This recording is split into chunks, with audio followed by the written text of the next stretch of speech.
Welcome to This Week in Co-working, where industry leaders get succinct, actionable insights. Hey everybody, today we're joined by Phil Kirschner, who is a workspace expert, a consultant, who was formerly at McKinsey, before that at WeWork, and in his own words has done weirdo workspace things for the last 15 years.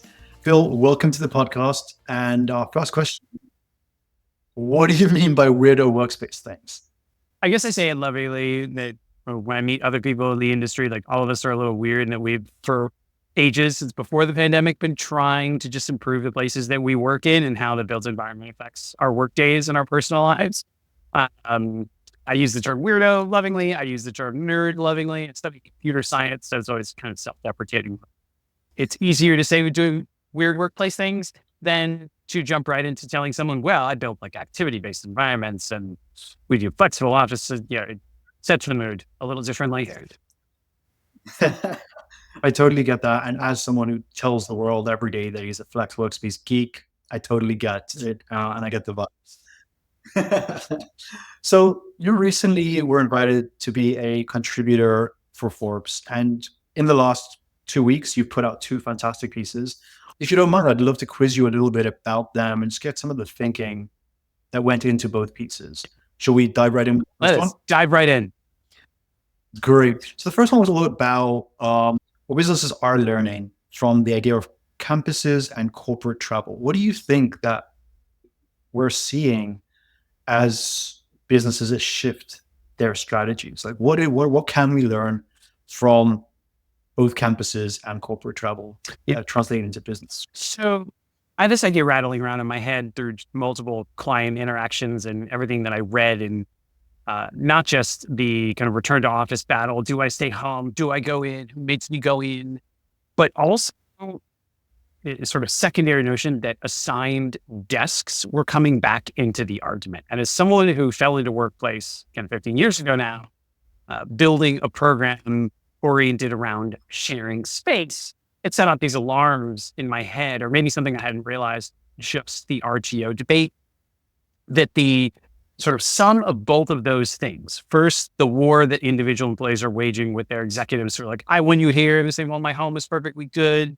That battle. But also, it's fine. If you want me to come in, I want my own, which is preposterous for reasons of real estate efficiency when we're not all around, but just on the kind of static nature of that problem. Because one of the primary drivers for workplace mobility programs back in the day, so this is like large occupiers getting people to share, even when those employees were around most of the time. If you sharing was not just for efficiency, but like you will meet and interact with more people. I will give you more freedom to follow your own lead, your own needs, or just opportunistically go, oh my gosh, Hector's here today. Awesome. He's not usually here. He's based in London. So I'm just going to go sit over there and hang out with Hector. Like even that years ago was seen as a major net positive, not only for why we did those programs, but one of the benefits that employees going through it would at least report to me anecdotally and through surveys, meeting and interacting with new people, new ideas. I also think that's one of the attractive reasons for being in kind of flex environments generally, because there's just like a lot of things happening around you that are not in your day-to-day norm. And so it's not necessarily a trend, but I think is a problem in that because of all of the future work topics that are not hybrid or remote. So artificial intelligence and more sort of fluid resourcing strategies, gig work or skills-based organizations, there is no way that the world of work is not going to get less predictable. So we are doing ourselves a disservice by kind of lingering in a moment of static work. I don't want to leave my house, or when I get to the office, I don't want to have choice. Like I want to sit here. And my kind of provocation was there are 2 times in our lives where we actually really like being on the move and having choice. And that's in campus in like the educational sense, coming out of college, where your average student works, 50 different places over the course of a month, depending on what they're doing or who they're working with or like how hungover they are. Forget it.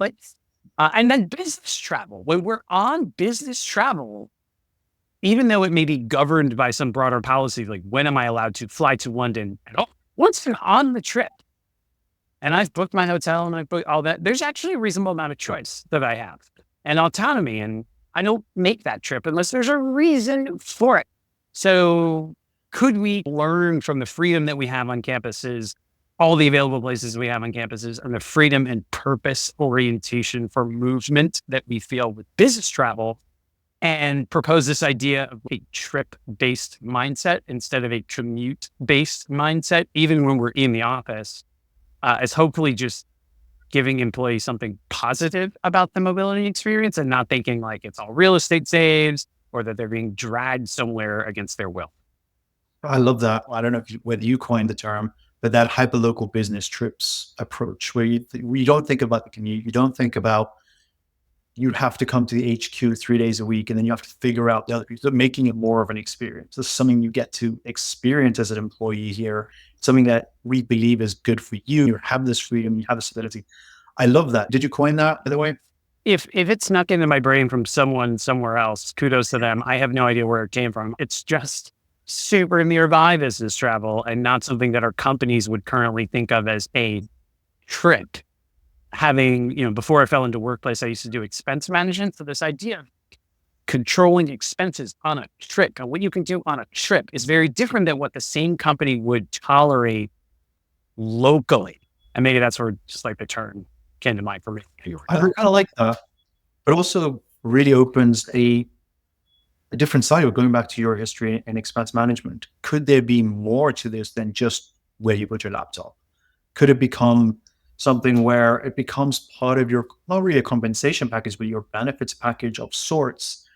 I'm not going to touch the tax implications of this at all with a budget, but if it was, you get a food allowance, you get commute allowance, you also get the ability to have an extra hour in the day to meet people around you. And the same as you would give someone who's going to a conference or going to meet clients, maybe we can start seeing that shift, and maybe that will make the adoption of these strategies more popular with employees. I think that's right. I mean, you hit on one of the points. Like, it's very easy to say, great, let's go take little micro trips. Even like you live a commutable distance from me, right? You're in New Jersey.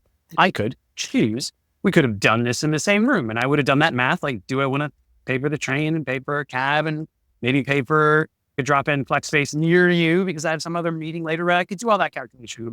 But I work for myself. So I am my own approval mechanism. But in corporate line, like, that's really hard. It is easy to say, but it is difficult to put in practice because of how we think of travel expenses and how we think of real estate expenses. And even though you may have some ownership of it, it's not a direct payment. It's sort of below the line allocations, and you take control of that often. It doesn't grow or shrink, and it just leads to weird behaviors. But oh man, if I just took a taxi from my house to my local corporate office because my client unexpectedly changed a meeting time when I was meant to be on the subway, an expense I would never dream of putting through the company.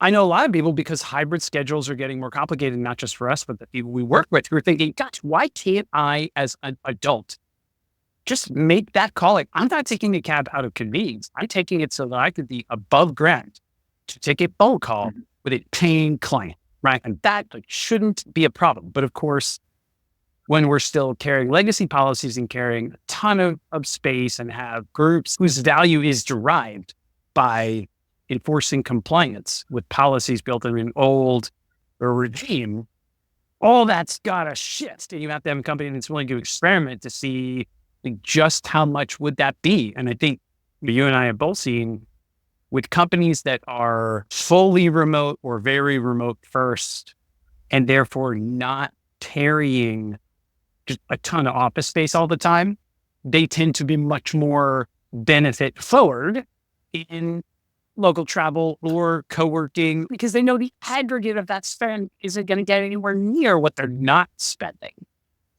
And I think many business groups or business leaders in large corporates, if you told them, here's a big pool of money that I am not going to pull out from underneath your feet unexpectedly, right? I've taken away your office.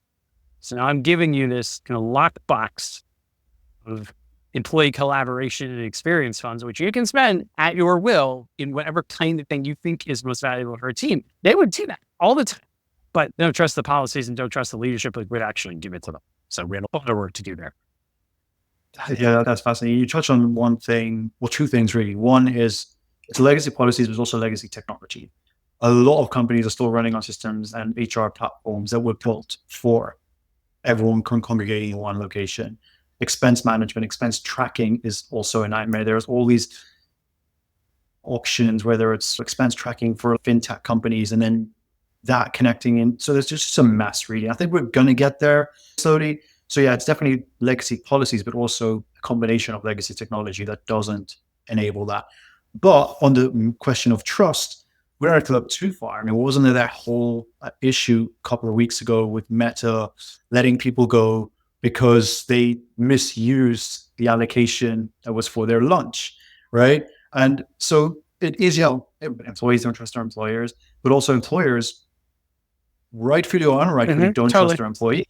So I know that you're seeing a lot of this, but is there any great examples? I know you don't like normally talking about company names publicly, but companies that maybe have done this and thought about the remote first aspect that we just like to highlight as a glowing example. Yeah, maybe companies, but just conceptually, as I said. So one would be companies that are fully remote, like never had an office, not once, or have gone remote or virtual or digital first, even while maintaining a limited and very purpose forward kind of real estate portfolio, for sure, are the ones who will lean into, let's just call them place-based experiences and expense tolerance in a way that the people who are carrying large office portfolios don't.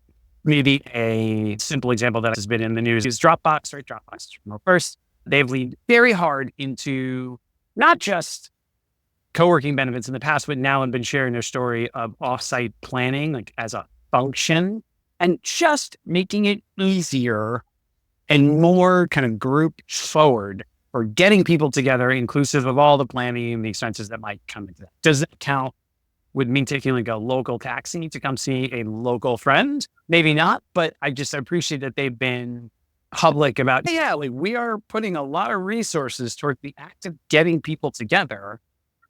And we don't have a ton of offices. So almost implicitly, a lot of those gatherings are happening in places that are not theirs and therefore are little micro trips. All these things are trips, but I appreciate that they are leading into that.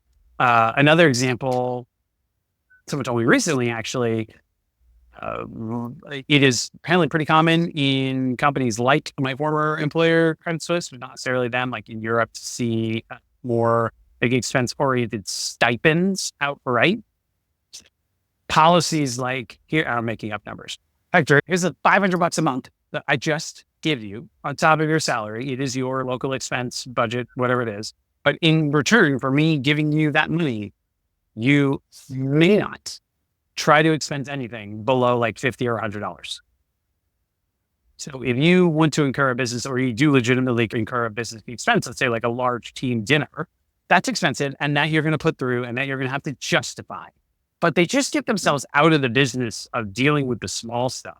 Sure, does that mean that like they don't care? They have given you the money. It is done. They've done the math on not only how much to give, but the value of the compliance that they're saving, right? And I think that's very similar to companies that have gone with like Uber for business or any of these sort of aggregated things where there's no more expensing. They're like, we'll see it. It is only one kind of expense.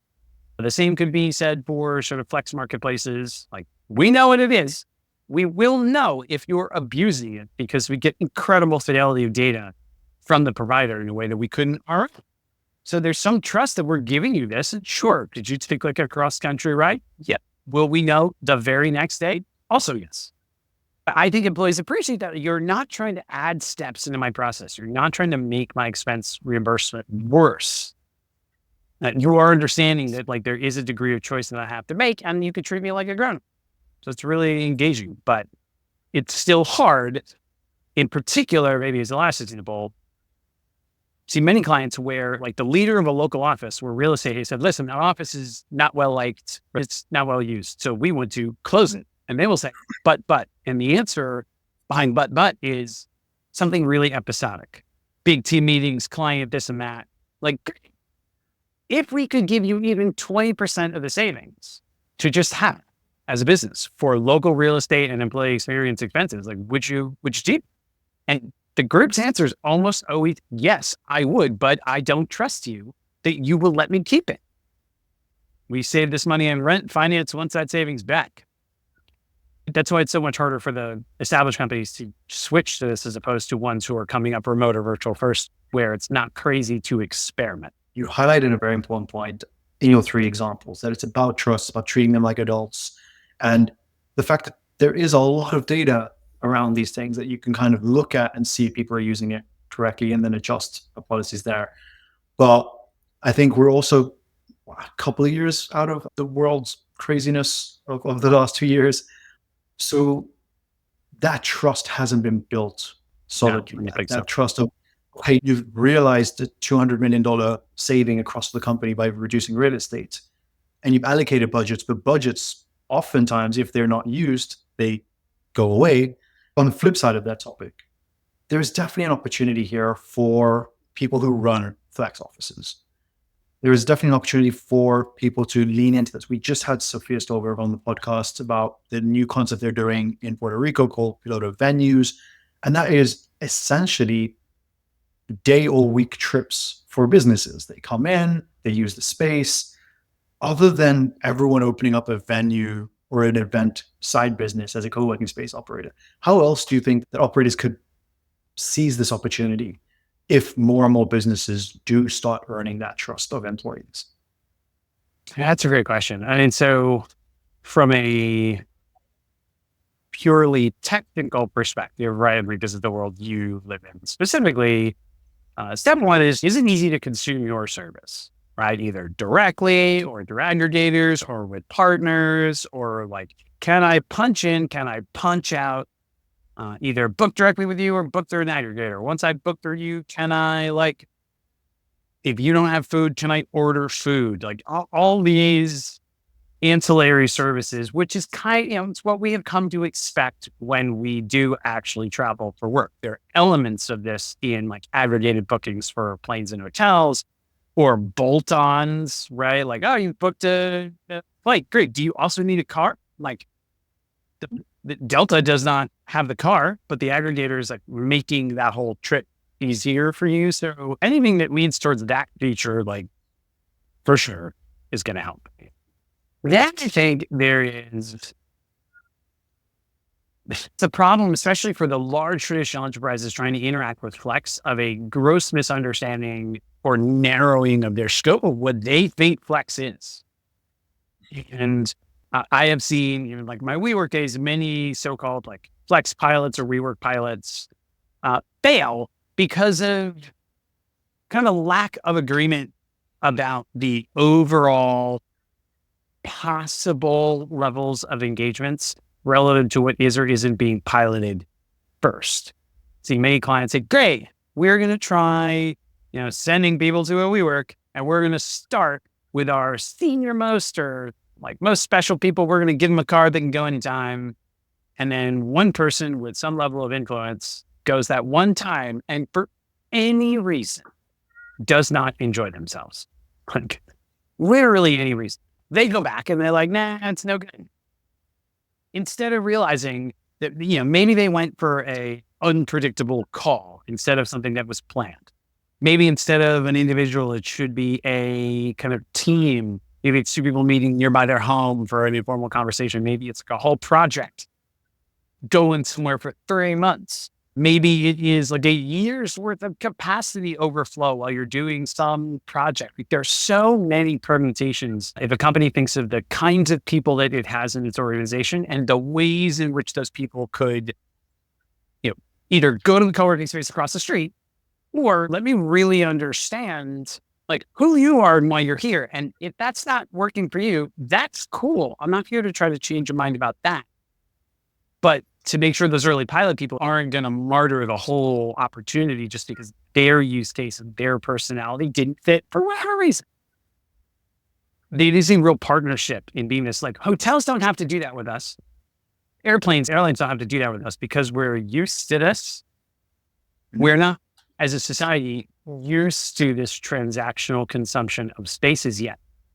We all have to be in this together and be willing to catch people when they fall and understand that there'll be mistakes. The flex operators, like, you are sharing responsibility for the employee experience with a group that is used to having ultimate control, and now they have very little. And they're your buyer too, right? So yeah, it's like it built technical and like real human change management on the other.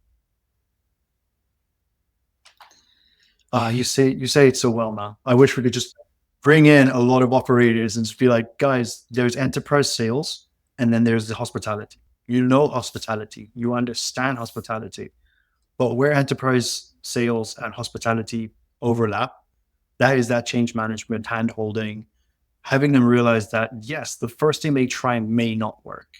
It may not be the right fit. At least from what I'm hearing across the industry, it's so competitive for the enterprise deals that you're competing with the aggregators as an operator, a multi-location operator. You're competing with the other multi-location owners and operators. And what we don't always realize is if one of us drops the ball, all 100,000 employees at that company get removed from the game. Yeah, right? and that's it. What you said made me realize, like, enterprise deals in that parlance for anyone in the flex industry, and like I've been there, right, is what we're thinking about is almost like for like takeout for office space, right? Don't go lease something for 10 years yourself. We can do that for you. We can be your landlord. And it's not, it isn't really the individual change management and cultural embracing of this mobility thing. And that's what I've really gotten stuck on lately. I don't know any company that is leading with a message, even from a learning and development perspective. And not real estate saying, please, please, please book that, can you book a desk? Or please, please, please, can you share? Is that okay? But someone from sort of employee experience and L&D deck saying for multiple reasons, some of which are spatial and some of which are not, it is expected that you as a skill have the ability, like the will and the aptitude to move, like, which could mean desk to desk. It could mean place to place, especially like as what Gartner calls kind of workplace nudge tech comes into fruition over the next 5 to 10 years. It will be more and more likely that like I happen to know you live in New Jersey. I had forgotten that point until recently, right? I had to ask you. But what if, my Siri or more Alexa or one of my little co-pilots is going to be like, hey, dummy, why are you doing this on Zoom or Teams? Hector's like a 20-minute train ride from you.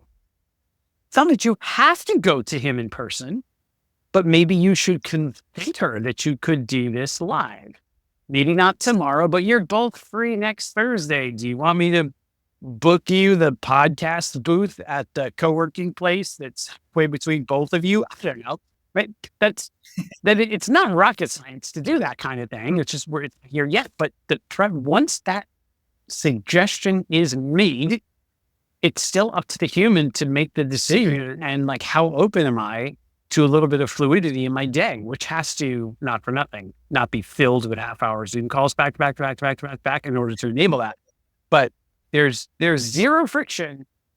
If Netflix tells me you like this, you might like that. I'm already sitting on my couch, but if our future co-pilot's like, no, now is the moment you should leave your house because your boss is in town and you can meet them at the coffee shop later. Like, I'm going to want to take that nudge, but it won't work if everywhere I go physically, I land kind of heavily. Oh, I have like a big computer, all my stuff, and I need all these things. We have to teach people to be okay treading lightly, so to speak, like in space. They can't resist the movement when the opportunity is presented to them. That is a skill. We know how to do it when we're traveling. We know how to deal with delays. We know how to change hotel room. We know how to do all that stuff. But when it comes to work, we are not ready for it yet. So it can't just be the enterprise deals. It is on the sort of leadership teams to make their employees understand the value in that mobility opportunistic. Superbly well said, Phil. It actually brings us to another topic I wanted to dig into with you. You wrote a second piece in Forbes looking at what you call the experience density. And this is a slightly different way to measure the utilization of a space, but it does go back to if employers are going to start training up these skills of micro mobility, of hyperlocal trips, they also need to know how to measure it, right? Not only within their own space, but from the kind of partners that they work with. So can you tell us a little bit more about what you meant by experience density as opposed to the other 5 types of density that you talk about? So I'm not an architect or a space planner. I had to learn this by doing originally that there are multiple ways to measure sort of density when it comes to workplace and real estate. And there's the big ones like urban density, how many people live in New York City. And most of us tend to understand that one. We've learned it somewhere. We hear enough about it. It's basically population density. We get it. But as soon as you get into the building, and as soon as you have multiple people commenting on, contributing to the same project or anything to do with capacity, especially when you have sharing in the mix, I learned that your words matter. In particular, it was frighteningly common that I would run into people in the ecosystem, like as a consultant, as a practitioner, you would, let's say 10 different partners in the mix for a project, where some were very fluidly switching between the term person, like something per person, or something per seat. And they would do it so fluently, like, I think you think those things are the same, and they are not the same. And look, they were in sort of one-to-one legacy assignment days, right? You could quote square feet per person, and you're sort of in your head translating that to seat because you're like, yeah, everybody's going to get a seat. We're going to add a little bit of padding on top for vacancy. But as soon as you get into mobility, like that changes pretty dramatically. And then I also realized it at WeWork, where in particular, there was a lot of negative press from the outside about the density of a WeWork environment. And you'd read in the news, oh my gosh, it's only 50 square feet or 60 square feet per person. And like, hold on, where are you measuring? And it would turn out that they were like providing density figures for a single private office with 4 desks, which in any flex operator anywhere is really dense. But that is not a correct measurement of density, right? The people who are in those boxes also have access to lots of other things that you never talked about. Anyway, it got me really kind of hot about being really clear when you were comparing apples to apples and like what density means. But the last and like the newest, but also least consistently understood concept for density, and I certainly, and not this one, I call experienced density, which is basically some amount of area divided by some amount of warm-blooded humans in the room right now, or on average. And we, as people, very intuitively understand what this feels like super popular restaurant that you have to struggle to get a reservation for.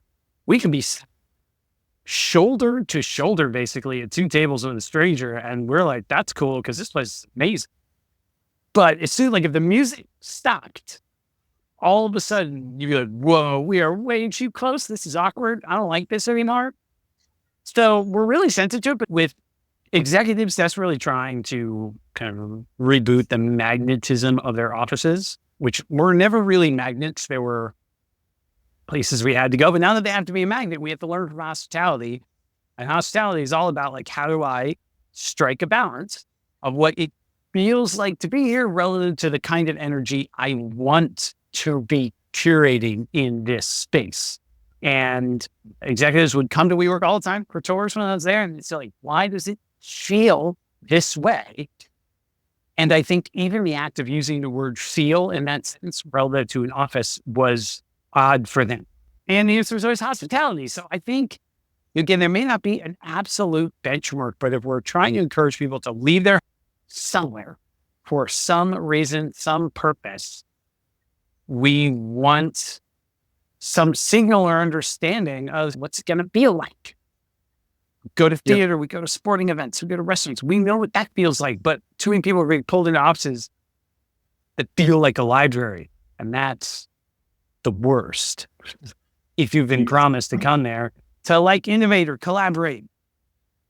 So whether it's sensors or whatever that gives you that like hot, cold energy monitoring, we need it. And to work back from it in designing future spaces or thinking about where we send people relative to like how crowded they are effectively to get that vibrancy, which is magnetic. You bring up like a really interesting point in the fact that I was just thinking now, whenever you Google something or look on Google Maps, it has that like, how busy is this place right now? Yeah. Do you think that we'll ever get to a place where we'll see an experience density graph? How busy is this place right now? How busy is it on a Monday? How busy is it on a Wednesday? Because I think that could change that mobility thinking, right? You don't want to go there on a Friday afternoon or in London on a Thursday afternoon where everyone's just raring and waiting to go to the pub. You might want to go there when it's quieter, and you different types of people prefer different type of experience density, right? Yeah. So maybe it was just the buying decision at some point. I think so. And then whether it's a buying decision or like an occupancy decision day to day, right? Don't forget Spacious, one of the companies that was so great that WeWork then bought and crushed in the massive bank. They used to do kind of co-working in restaurants, and I remember like going to one near my house years ago now, before I even worked at WeWork, and the person at the desk was like, welcome. You never been here. There's kind of 3 zones in this restaurant. And she even said, she's like, we didn't do that intentionally. It's just sort of what's happened over time. There's like the people really crushing it and trying to get some head down work. Like they're all in the back. We got a bunch of people taking calls up here. So it's really buzzy, and sort of over there is where there's like informal flair, right? And I so appreciated that to match like what's your vibe right now? Like, great, we're going to go over there. We know it. We sort of feel it in restaurants. We knew it at college on campus. Right? When you live in a place all the time, on a Tuesday that like the student lounge is a dead zone and that the cafe is amazing. But we don't know when we're moving around. So we have to lean a little into signaling what might be available. And there are plenty of companies that are using sensor platforms that might have, big like a sign, like where are the available phone booths? Like that's part of it. Maybe with the help of AI one day in larger offices. Like I'm going to meet Hector for coffee. We're doing a one-on-one. And maybe it's like, there's like a great spot that's upstairs. It's super quiet right now. Like grab a coffee on the 3rd floor, head up there. Really awesome. I could totally see that, which again, only works if both of us in that situation are like, yeah, let's go somewhere. That's more fun. Mm-hmm. Absolutely. I love that. And the next time we're going to do this, Phil, we're going to go grab that coffee. Yeah. This experience. Well, Phil, thank you very much for joining us on the podcast and sharing all these insights. We look forward to sharing those 2 pieces in the newsletter and in the post below, but also sharing your future pieces. Hopefully we'll be seeing you and hearing from you again pretty soon. Thank you. I'm thrilled to be here and very optimistic about the role that the flex industry writ large plays in this problem. Doug, this is your moment.